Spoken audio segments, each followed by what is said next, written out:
Well, it's been a very busy start to the fall session at Queen's Park, but between the bike lane bill and the healthcare talks, there was also a motion today to bring back a bill declaring intimate partner violence an epidemic in Ontario to be heard on the floor for a third reading. Ultimately, though, the NDP motion for unanimous consent did not get the approval of the Conservative majority. Joining me now is Cait Alexander. She's a survivor, an advocate, and one who organized the Canada-wide Voices for Violence rallies today, including one outside of Queen's Park. Cait, thank you very much for your time. Andrew. The first thing to ask you is what transpired with Lisa Gretzky's motion today?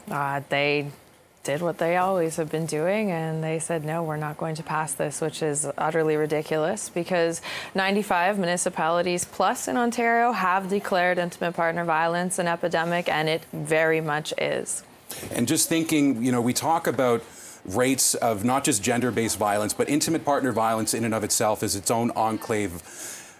What does a government like Ontario, much less the Canadian government in Ottawa, need to do in your mind?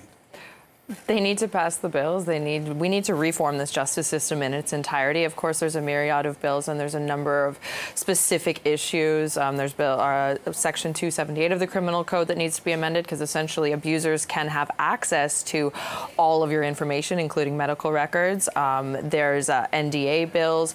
There's the Bill 392 that would have allowed my attempted murder to actually go to court. But governments need to reform the entire system, top to bottom, to support survivors and stop supporting the criminals. So this was a symbolic bill, Bill 173, and it's only to just declare an epidemic when it comes to intimate partner violence. This isn't even to get to the nitty-gritty of what you think needs to be done to support survivors and also stop abusers being able to get away, at least in your mind, get away with something they obviously shouldn't.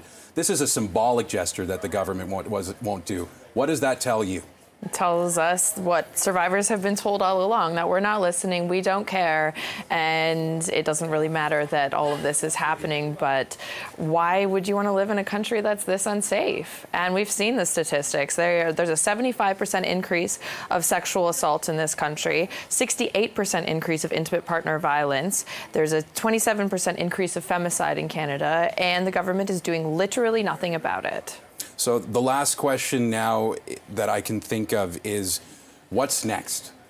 We're just going to keep raising our voices. We had the Voices Against Violence rally today at Queen's Park. We got to connect with all the survivors, hundreds of them from around this area. We had 12 regions across the country were rallying today, and we're not going away. This is our life. You can't keep perpetuating the problems, and so we're just going to keep uniting and keep standing up for what is right. These are fundamental human rights. We are not asking for anything that we don't all deserve as people. Cait Alexander is, as she puts it, an advocate for survivors like herself. Andrew. Thank you very much for your time.